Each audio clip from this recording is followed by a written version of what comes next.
Pushpa film में दिखाया जाने वाला लाल चंदन, उसकी तस्करी जंगलों के बीच तमिलनाडु और कर्नाटक के बॉर्डर को देखकर आपको ऐसा तो लगा ही होगा।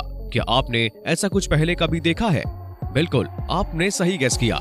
ये फिल्म पूरी तरह से ऐसे डाकुओं से इंस्पायर होकर बनाई गई है जिसमें 40 सालों तक तमिलनाडु और कर्नाटका के जंगल में राज किया। जी हाँ दोस्तों, वीरप्पन की जिंदगी से पार होकर बनाई गई फिल्म पुष्पा आज सारे बॉक्स ऑफिस रिकॉर्ड तोड़ रही है। अब तक इस फिल्म ने करीब 300 करोड़ रुपए बॉक्स ऑफिस पर कमा लिए हैं। लेकिन दोस्तों, जिस वीरप्पन के जीवन से इंस्पायर होकर इस फिल्म को बनाया गया है, क्या आप जानते हैं कि इस इंसान ने 40 सालों तक तमिलनाडु और कर्नाटका के जंगलों में राज किया था। इसे पकड़ना इतना आसान नहीं था। इसे पकड़ने के लिए बाकायदा सरकार ने 100 करोड़ रुपए खर्चा कर डाले थे। कहा जाता है कि इतना कुख्यात डाकू था जिसने कन्नड़ के सबसे बड़े फिल्म स्टार राजकुमार को भी किडनैप कर लिया था। आखिर क्या थी इसकी कहानी, आइए जानते हैं। 18 अक्टूबर 2006 देश के सभी बड़े मीडिया चैनल से एक ही खबर दिखाई जा रही थी कि दक्षिण भारत का कुख्यात डाकू वीरप्पन एनकाउंटर में मारा गया। एक ऐसा डाकू जिसे पकड़ना लगभग नामुमकिन था, जिसे पकड़ने के लिए बड़े बड़े सर्च ऑपरेशन सरकार ने निकाले थे। इसे पकड़ने के लिए लगभग 100 करोड़ रुपए खर्चा हो गए थे, लेकिन इसके बाद भी वीरप्पन को पकड़ा नहीं जा सका। लोग इसी बात से हैरान थे कि आखिर वीरप्पन का एनकाउंटर कैसे हो सकता है। इस खबर पर किसी को भी यकीन नहीं था, लेकिन सच्चाई यही थी कि वीरप्पन वाकई में एनकाउंटर हो चुका था। चंबल से लेकर दक्षिण भारत तक भारत के बड़े बड़े डाकुओं का राज है, लेकिन दक्षिण भारत के वीरप्पन को आखिर कौन नहीं जानता। लंबे समय तक इसने जंगलों में राज किया था। कहा जाता है कि जंगल उसका घर हुआ करता था। जंगल का ऐसा कोई कोना नहीं था जिसके बारे में वो ना जानता हो। काफी लंबे समय तक जंगलों में रहकर इसने कर्नाटक और तमिलनाडु पुलिस को चकमा दिया था। हालांकि वीरप्पन जैसा डाकू को पकड़ना इतना आसान नहीं था, लेकिन लंबी प्लानिंग के बाद वीरप्पन को पकड़ा जा सका। लेकिन पुलिस ने उस वक्त एक मौका भी नहीं गंवाया।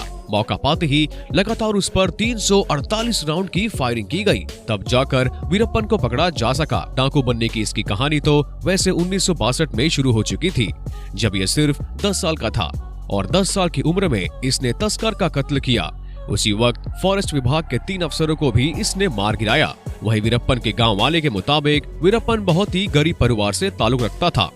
स्मगलिंग करने के लिए फॉरेस्ट विभाग के कुछ अफसरों ने ही उसे उकसाया था, लेकिन जब ये स्मगलिंग करके खूब पैसा कमाने लगा तो इसे मारने के चक्कर में अधिकारी खुद इसके पीछे पड़ गए थे। इसके बाद वो अपनी जान बचाने के लिए जंगल से भाग गया, जिसके बाद फिर एक नई कहानी शुरू हुई।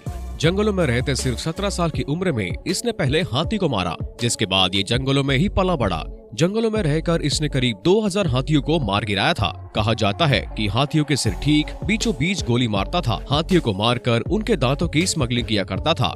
इसके अलावा तमिलनाडु और कर्नाटका के जंगल में पाए जाने वाले सबसे कीमती लाल चंदन के पेड़ों को काटकर उसकी लकड़ियां की स्मगलिंग करता था। जब कभी भी कर्नाटक की पुलिस इसे पकड़ने के लिए जाती थी तो ये भागकर तमिलनाडु बॉर्डर को क्रॉस कर लेता था। इसके बाद पुलिस वाले बॉर्डर का नियम को मानते हुए बॉर्डर क्रॉस नहीं कर पाते थे। बिल्कुल इसी तरह तमिलनाडु पुलिस के साथ भी करता था। लंबे समय तक जंगलों में रहकर इसने ऐसे कई काम किए, लेकिन इसी बीच अगर कोई इसके खिलाफ जाता या उसे पकड़ने की कोशिश करता तो ये उसे सीधा मौत के घाट उतार देता। अब इसने करीब 184 लोगों को मौत के घाट उतार दिया था। पैसों के लिए बड़े बड़े व्यापारियों का अपहरण करता था और उनके परिवार वालों से फिरौती मांगता था। लेकिन इन सब के अलावा कहा जाता है कि वीरप्पन को नाम कमाने का बहुत शौक था, जो चाहता था कि उसे देश का बच्चा बच्चा जाने। इसीलिए उसने एक बार रजनीकांत जैसे बड़े सुपरस्टार को भी किडनैप करने का प्लान बनाया था, लेकिन वो इस प्लान में कामयाब नहीं हो पाया। लेकिन फिर साल 1997 में इसी जंगल में एक इंसान की आंख कान पट्टी बांधकर उसे घसीटते हुए इन जंगलों में लाया गया।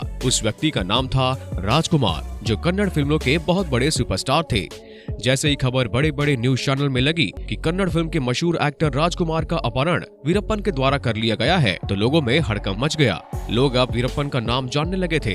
वीरप्पन की दहशत फैलती जा रही थी। राजकुमार को छुड़वाने के लिए उसने 50 करोड़ रुपए की डिमांड की थी। उसे पकड़ने के लिए स्पेशल टास्क फोर्स बनाए। लंबे समय तक सर्च ऑपरेशन चलता रहा, लेकिन वीरप्पन किसी के हाथ नहीं लग पाया, क्योंकि जिस जंगल में वीरप्पन रहता था उस जंगल को उससे बेहतर और कोई नहीं जानता था। लेकिन वीरप्पन यहाँ पर रुका नहीं। साल 2002 में उसने कर्नाटक के लिए एक मिनिस्टर नागाप्पा को किडनैप कर लिया। और डिमांड पूरी न होने पर वीरप्पन ने उन्हें मार दिया। इस समय वीरप्पन का दहशत इतना बढ़ चुका था कि उसे पकड़ने के लिए सरकार अपने आप को लाचार महसूस कर रही थी। आखिरकार सरकार ने वीरप्पन को पकड़ने के लिए 5 करोड़ रुपए का इनाम रख दिया, लेकिन इसका भी कोई फायदा नहीं हो पाया। लेकिन इसके बाद साल 2001 में विजय कुमार को एसडीएफ का चीफ बना दिया गया। विजय कुमार को एसडीएफ का चीफ बनाने के पीछे तमिलनाडु के पूर्व मुख्यमंत्री जयललिता का बहुत बड़ा हाथ था। जैसे ही विजय कुमार ने एसडीएफ की कमांड संभाली, उन्होंने वीरप्पन की सारी जानकारी इकट्ठा करना शुरू कर दिया। लेकिन विजय कुमार भी जान चुके थे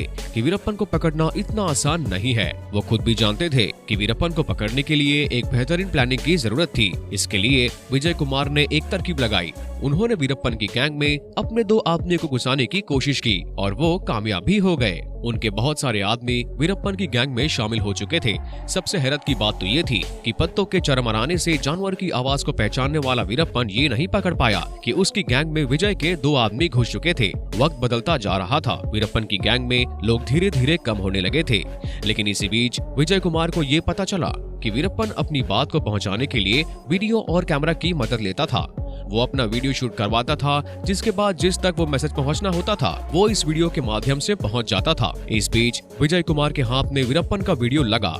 जब उन्होंने इस वीडियो को गौर से देखा तो उन्हें समझ में आ गया कि वीरप्पन की एक आंख में दिक्कत है और हो सकता है कि वो अपनी आंख का इलाज कराने के लिए बहुत जल्द कुछ न कुछ करेगा। ये बात बिल्कुल सही निकली। वीरप्पन अपनी आंख से बहुत ज्यादा परेशान था। उसका इलाज कराने के लिए वीरप्पन तरकीब लगा रहा था। विजय कुमार के जो लोग वीरप्पन के गैंग में शामिल हो गए थे, उन्होंने वीरप्पन को उकसाया कि अगर वो समय रहते आंखों का इलाज नहीं करवाएंगे तो उनकी आंखें खराब हो सकती हैं। आखिर वो दिन आ ही गया। एसडीएफ का बहुत बड़ा सपना पूरा होने वाला था। वीरप्पन को पकड़ने की सारी प्लानिंग हो चुकी थी। वीरप्पन की गैंग में शामिल हुए विजय कुमार के लोगों ने वीरप्पन से कहा कि सड़क किनारे एक एम्बुलेंस आएगी जो उसे हॉस्पिटल ले जाएगी। लेकिन असलियत में वो कोई एम्बुलेंस नहीं थी, बल्कि वो पुलिस की गाड़ी थी जिसमें ड्राइवर और वार्डन विजय कुमार के आदमी थे। जब वीरप्पन जंगल से बाहर निकला तो हपेरीपट्टी गांव में उसे वही एम्बुलेंस मिली। वीरप्पन और उसके कुछ साथी उसी एम्बुलेंस में बैठ गए।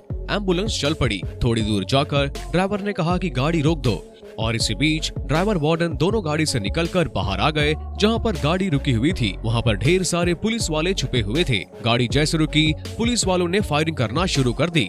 तकरीब 348 राउंड की फायरिंग की गई, लेकिन इन 348 राउंड की फायरिंग में वीरप्पन को सिर्फ 2 ही गोलियां लग पाई थी। इस घटना के बाद हर कोई हैरान था कि वीरप्पन का एनकाउंटर क्यों नहीं हो सकता। कई लोगों ने कहा कि पुलिस ने उसे जिंदा पकड़ने की कोशिश नहीं की, कि पुलिस वालों ने वीरप्पन को चेतावनी दी थी, लेकिन इसी बीच उसने गोलियां चलाना शुरू कर दी थी, जिसका जवाब देते हुए पुलिस वालों को फायरिंग करनी पड़ी। इस ऑपरेशन के खत्म होने के बाद विजय कुमार ने वीरप्पन के ऊपर एक किताब भी लिखी थी जिसका नाम था वीरप्पन चेंजिंग द ब्रिगेड। इस किताब में उन्होंने बताया कि उन्होंने किस तरीके से वीरप्पन को पकड़ा। दोस्तों, ये था दक्षिण भारत का कुख्यात डाकू वीरप्पन और आज उसी की कहानी से इंस्पायर होकर पुष्पा मूवी को बनाया गया है, जो आज के समय बहुत ही बड़ी ब्लॉकबस्टर फिल्म साबित हुई। अगर आपने इस फिल्म को अभी तक नहीं देखा है तो उसे जरूर देखिए। वीडियो को लाइक करिए, शेयर करिए और सब्सक्राइब करिए हमारे चैनल को। तब तक के लिए जय हिंद।